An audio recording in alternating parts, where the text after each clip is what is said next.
Thank you. I now recognize the gentlewoman from Texas, Ms. Crockett, for 5 minutes. Thank you so much.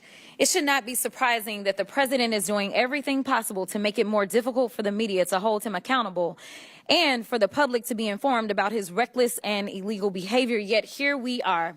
The Republicans have actually organized this goofy hearing to try to convince the American people that PBS and NPR are, quote, domestic terrorists or domestic threats. My apologies. Not the incompetent, unqualified Secretary of Defense who's texting war plans to journalists. But it's y'all, PBS and NPR, the American people are supposed to be worried about. You can't make this up. It's as stupid as it sounds. The American people should be worried about the president threatening to investigate NBC for treason for reporting on his felony convictions, or arresting reporters and stripping networks of their licenses for not saying nice things about him or not using Gulf of America.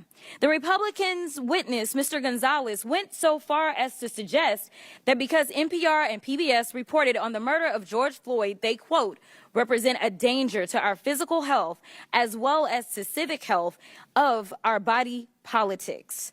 Ms. Mayor, do you think reporting on the murder of George Floyd and highlighting instances of systemic racism is a domestic threat to America? Thank you, Congresswoman. I believe it's our responsibility to report on all issues of interest to the American public. Thank you so much. Ms. Kerger, what about you? I agree. I think it's important for us to report on the important news of the day. So let's talk about the critical role of public media. During his first term, President Trump's own Department of Homeland Security highlighted the importance of public broadcasting's role in public safety. In 2018, his administration stated, quote, PBS and local public television stations play a crucial role in protecting communities by delivering essential information to individuals and first responders. These benefits are all made possible by public broadcasting stations' unique reach, reliability, and role across America, and are especially vital in rural and underserved areas. Madam Chairwoman, I would ask unanimous consent. I seek unanimous consent to enter into the record the 2018 Without objection, so ordered.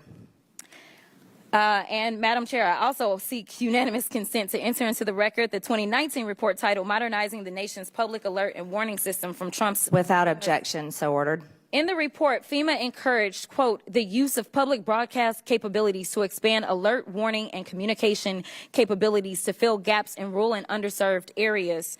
Mr. Ullman, what's a more significant domestic threat, reporting the murder of George Floyd or dismantling most of America's emergency communication systems? Can you please repeat the question for me, Congresswoman? Which one is more of a threat? Reporting the murder of George Floyd or dismantling most of America's emergency communication systems?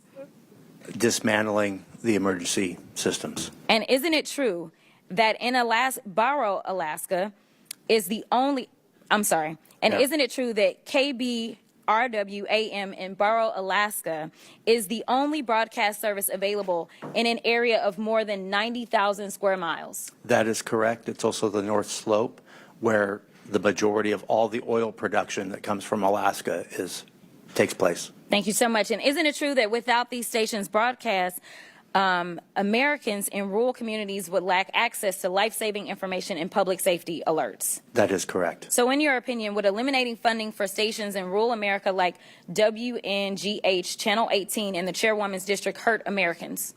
It would hurt Americans, yes. In fact, Georgia Public Broadcasting serves as the official distributor of evacuation route information during state-ordered evacuations, and the chairwoman is here advocating to strip their funding. Look, the DOGE agenda isn't about government efficiency. It's about breeding corruption at the expense of the safety of the American people, particularly Americans living in rural or remote parts of the country. They don't care about public safety. They don't care about emergency management, and they don't care about free speech, all of which are harming American people. In fact, I'm going to skip off real quick because they have tried to come for you, Ms. Mayor, and I just want to clarify, you did not work for NPR when those statements were made, did you? That is correct, Madam And to Chair. be clear, free speech is not about whatever it is that y'all want somebody to say. And the idea that you want to shut down everybody that is not Fox News is bullshit. We need to stop playing, because that's what y'all are doing in here. You don't want to hear the opinions of anybody else, and the Constitution says Congress shall make no law respecting or establishing of religion or prohibiting the free exercise thereof or abridging the The gentlewoman's time has expired. press. The gentlewoman's time has expired.